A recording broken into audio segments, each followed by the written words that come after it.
Vamos falar de uma coisa mais interessante, mais bonita, que são as missões no grande século. O século XIX eu gosto de pensar sempre como o século dos grandes missionários, das grandes missões.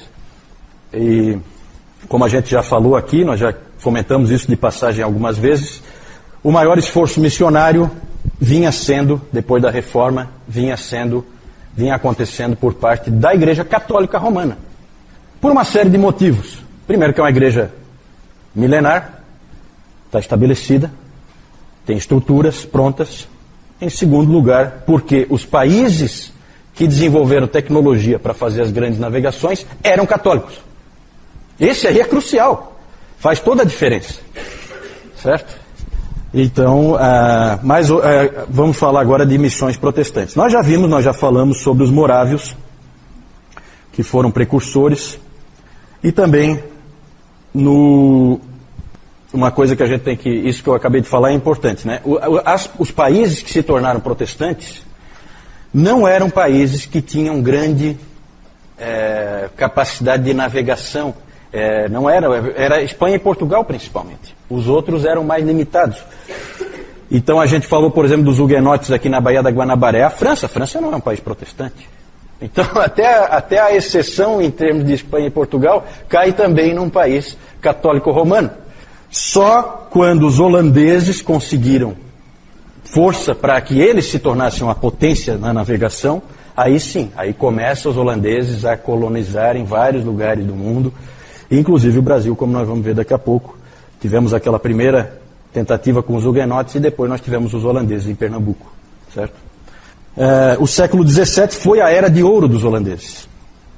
Eles começaram a estabelecer colônias no mundo todo e aí levava, evidentemente, a igreja e o evangelho com eles. Foram missionários holandeses na Indonésia que cunharam o termo plantar igrejas. Vamos plantar igrejas. Foi lá que eles começaram com esse tipo de expressão. O avanço alcançado pelos holandeses não foi grande coisa, mas aconteceram algumas mudanças de pensamento. E uma mudança de pensamento importante é que antes na teologia se pensava que a grande comissão era algo que Jesus Cristo tinha feito, ele tinha dito para os apóstolos. Ide por todo mundo pregar o evangelho. Era para os apóstolos. O próprio Calvino tinha esse entendimento e era o entendimento normal. E aí, com alguns indivíduos, entre eles o Boetius, que é um holandês, esse entendimento começa a mudar. Os puritanos também começaram a ter uma mudança de pensamento em relação a isso. A grande comissão é para a igreja, em todos os tempos, em todos os lugares, e não para os apóstolos. Foi falada para os apóstolos, mas os apóstolos ali estavam simbolizando toda a igreja. E, portanto, essa mudança de pensamento faz com que haja um impulso também em direção a missões. Uma das primeiras missões realmente bem-sucedidas foi lá na Inglaterra. Nos Estados Unidos. Aqui nós estamos voltando um pouquinho. Vejam aí pelas próprias datas. Entre os índios. Então, missões transculturais, porque você está tentando atingir aquelas tribos de índios norte-americanos. E um dos primeiros aí a trabalhar com eles foi o John Eliot, no século XVII. Ele trabalhou e fez a tradução da Bíblia para a língua Algonquin. O Dr. Calhoun disse que ele teve uma grande alegria quando ele viu essa Bíblia. Foi a primeira Bíblia impressa nos Estados Unidos. E ele ficou muito contente quando ele viu aquela Bíblia.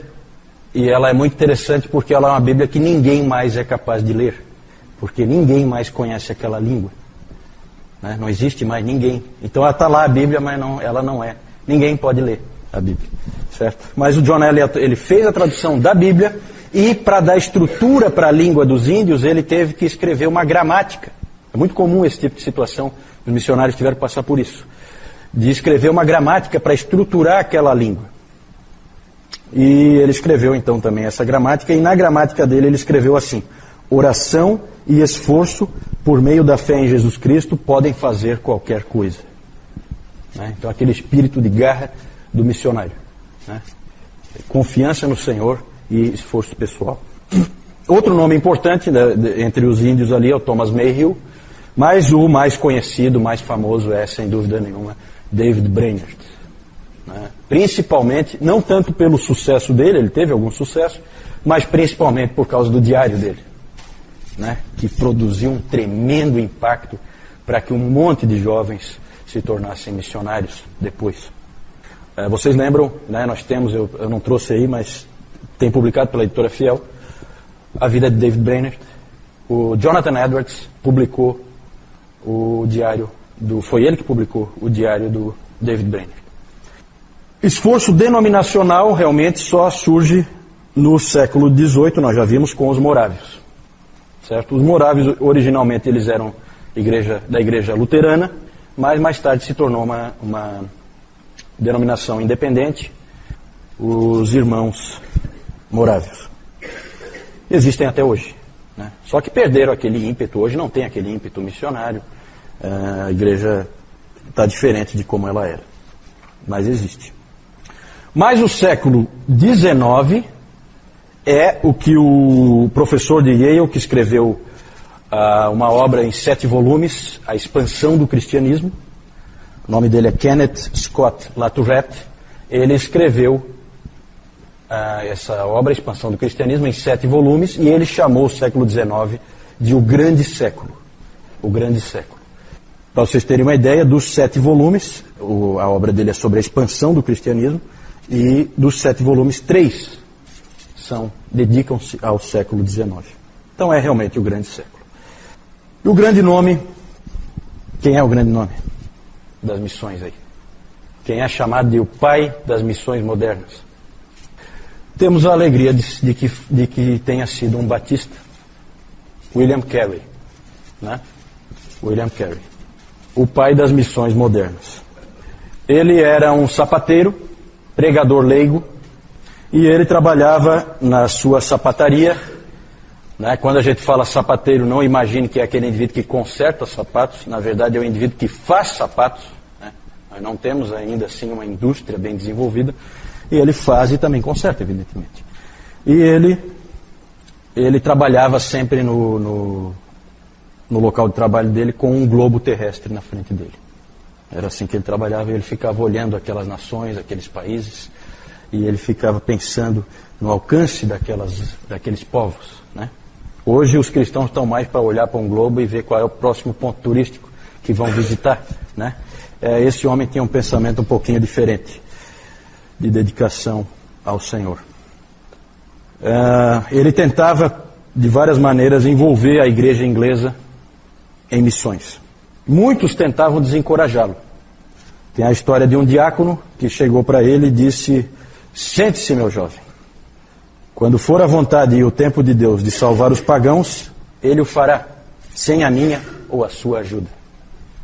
Frase hipercalvinista, né, da pior espécie. Né, então é um indivíduo esse indivíduo aí foi muito infeliz, muito. Deus sempre usa meios, e se você veio aqui 8 domingos, fez o curso de História da Igreja, você viu que ele sempre usa pessoas dispostas a fazerem a obra dele. E ele respondeu a esse tipo de atitude escrevendo um livro. O nome desse livro é Investigação quanto à obrigação dos cristãos em usar meios para a conversão dos pagãos. Investigação quanto à obrigação dos cristãos em usar meios para a conversão dos pagãos. Obrigação dos cristãos em usar meios para a salvação dos pagãos. Escreveu esse livro em 1792. Naquele mesmo ano ele pregou um sermão que foi histórico, importantíssimo. Ficou famoso esse sermão, foi um sermão em Isaías 54, 2 e 3. Diz assim: alarga o espaço da tua tenda, estenda-se o toldo da tua habitação e não o impeças. Alonga as tuas cordas e firma bem as tuas estacas. Porque transbordarás para a direita e para a esquerda. A tua posteridade possuirá as nações e fará que se povoem as cidades assoladas. Esse sermão ele é de grande impacto e ele ficou famoso por essas palavras que eu coloquei aí, famosas do William Carey: espere grandes coisas de Deus e tente grandes coisas para Deus. Fé e diligência, dedicação, esforço. Os batistas particulares, quando a gente fala batistas particulares, são os batistas calvinistas, lá da Inglaterra, se organizaram e formaram um comitê de missões naquele mesmo ano, 1792. Né? É interessante que foram batistas calvinistas que começaram as missões nesse grande século. E ainda dizem que os calvinistas não evangelizam, não se preocupam com os outros. Os hipercalvinistas, com certeza, não se preocupam com os outros, não evangelizam, não fazem nada. Mas os calvinistas de verdade, não tenha dúvida, a história mostra, não tem nem o que discutir. É perda de tempo qualquer discussão. No ano seguinte, Carey foi enviado para a Índia e lá ele passou os seus próximos 40 anos. Né? A ele se juntaram Joshua Marshman e William Ward. Esses três foram conhecidos como o trio de Serampore. Serampore era uma colônia holandesa, aí Deus usando, né? Os holandeses tinham ido antes, estabeleceram bases, e aí tinha condições deles irem e ficarem em um ambiente em que eles não fossem mortos, não fossem, né? Em que eles pudessem ter algum tipo de base de onde partir, certo? A partir dessa iniciativa, então, dos batistas, a coisa foi aumentando. E aí começou a pipocar comitês e sociedades missionárias para todo lado. Começou, então, ali com o Comitê de Missões dos Batistas Particulares, e depois, já em seguida, a Sociedade Missionária de Londres, que foi quem enviou o grande David Livingstone, mais tarde, né? O David Livingstone é um escocês famoso por ser o missionário explorador, né? Esse homem explorou a África inteira. Né? Diz que hoje, eu estava ouvindo um testemunho de um sujeito que teve na África, um missionário, e ele disse que é impressionante o quanto é conhecido David Livingstone na África, entre os povos lá. Todo mundo sabe da existência desse sujeito. Ele não é conhecido por ganhar almas, Não, o trabalho que Deus tinha para ele era desbravar, abrir caminho para os que viriam atrás dele. Interessante, né? Um aventureiro. Muito bacana a história do David Livingstone. Depois a Sociedade Missionária Eclesiástica. Ali nós temos um grande nome que é o Harry Martin. O Comitê de Missões da Igreja Congregacional foi o primeiro lá dos Estados Unidos. Certo? Tudo aqui é Inglaterra, tá? Esses primeiros aqui. Aqui já é Estados Unidos. Em 1810 a Igreja Congregacional então estabeleceu o seu comitê de missões e foram enviados os 5 primeiros missionários. Eles foram comissionados em 1812 para ir lá para a Índia, também para aquela região lá. Só que durante a viagem, olha que interessante, esses 5 rapazes aí, durante a viagem no navio, 2 deles, estudando o Novo Testamento grego, chegaram à conclusão de que não havia base para o batismo de bebês. E eles, na viagem, tornaram-se batistas, certo? Em plena viagem. E é interessante isso, que me chama a atenção, é que esses missionários, eles iam viajando de navio, lá para aquela região da Ásia, da Índia, e eles iam estudando seus novos testamentos gregos. São indivíduos bem preparados. Isso é uma coisa que chama a atenção. Vai quem está bem preparado. Eles foram comissionados e foram. 2 deles, então, se tornaram batistas, certo? E aí passou a ser importante que os batistas americanos dessem apoio para esses 2 rapazes que tinham se tornado batistas. E aí, rapidamente, foi formada uma junta de missões da Igreja Batista nos Estados Unidos para dar apoio para eles. E um deles famoso o nome dele, Adoniram Judson. Adoniram Judson. Era um deles. Que foi o famoso missionário à Birmânia. Hoje, Myanmar, né? Que é um país dos mais fechados, né? Quem acompanhou aí, agora esse ano houve um ciclone muito forte lá, que destruiu boa parte daquele país, e houve dificuldade em ajudar, porque o país é tremendamente fechado hoje. Mas ele foi esse missionário lá na Birmânia. A Birmânia, ela é ainda além da Índia, você tem que ir mais ainda para o Oriente, mas é ali próximo. O que mais? Então, olha, Adoniran Judson. E aí a gente não tem tempo aí, mas a gente podia falar dos escoceses, nomes como Alexander Duff, o grande John Gibson Patton, né? Vou deixar como tarefinha aí para os meus alunos, né? Já que estamos terminando o curso hoje. Leiam esse livro, gente. Aqui vocês vão ver várias histórias. Vocês vão ver a história do Adoniran Judson, vocês vão ver a história do William Carey, né? Heróis da fé. A capa não é mais assim, mas é bem resumido, bem fácil de ler, e ali você vai se emocionar com a história do John Gibson Patton, missionário às Novas Hébridas, lá perto de onde o Dayan está, né? Lá na Oceania, certo? Ele foi lá no meio dos canibais, que já tinham comido alguns missionários que tinham chegado lá antes, e ele foi com a cara e a coragem e a fé no Senhor, né, para fazer uma obra ali, e fez. Para a África nós temos histórias interessantes, como esse presbiteriano aí, William Henry Shepard. Ele foi mandado para a África, para o Congo, lá dos Estados Unidos. Ele foi mandado, ele era filho de escravos libertos, então ele é uma pessoa negra, e ele foi lá para o meio dos nativos lá da África, do Congo. Para a China, bem conhecido, James Hudson Taylor, né? Começam, aqui a gente viu que a maioria das juntas de missões são denominacionais. Aqui começa uma missão interdenominacional, que é a missão para o interior da China, que é a missão do Hudson Taylor. Bem conhecido também, Hudson Taylor. Tudo no século XIX, aí, os grandes missionários, todos eles século XIX. Tem uma famosa frase do Hudson Taylor, né, em que ele diz assim: a obra de Deus, feita do jeito de Deus, nunca deixará de ter o suprimento de Deus. Então, é uma palavra de fé. É claro, gente, que os missionários também fizeram muitas coisas erradas, certo? Eles às vezes forçaram a barra um pouco. Eles são humanos. Eles são humanos. Me mostre um homem de Deus que fez tudo certo.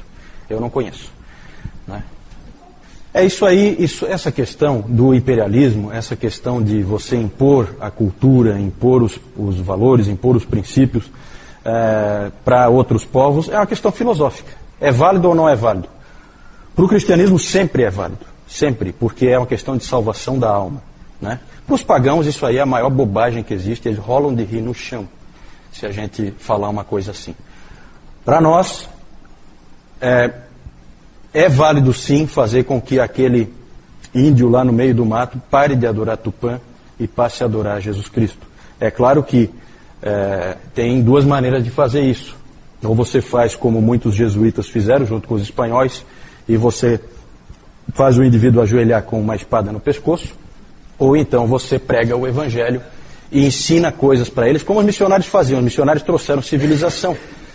Os próprios povos ali querem aprender. Sabe, hoje eu planto, eu não produzo nada, é um desastre. Aliás, às vezes eu não sei nem plantar, eu não conheço a agricultura. Vem o missionário aqui, ele me ensina como é. De repente essa minha terra aqui, eu produzo um monte de coisa. Quem é que acha ruim isso? Né? Se ponha no lugar daquela pessoa. É muito cômodo para um indivíduo que está comendo churrasco em casa e depois deita numa poltrona, ficar falando que o índio tem que ir lá viver naquela situação em que ele vive. Vai perguntar para o índio se ele quer viver assim, né? Ou se ele quer a civilização também. Lembra dos bárbaros vindo para o Império Romano? Eles queriam escolas, eles queriam hospitais. Eles não querem ser bárbaros, eles querem civilização.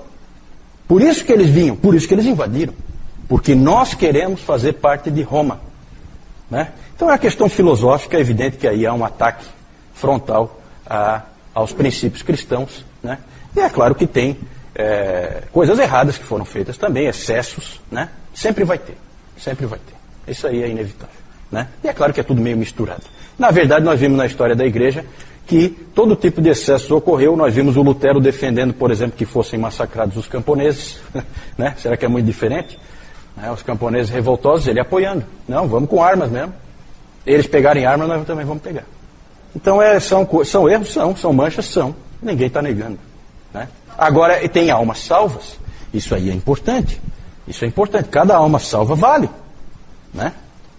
Ok, gente, nós temos que correr um pouquinho. Aqui só mostrar para vocês John Eliot, missionário entre os índios americanos. David Brainerd, aqui o Brainerd pregando lá, ó, no meio das, né? Bacana aí essa imagem. William Carey, aqui, né? Uma semelhança. Uma certa semelhança.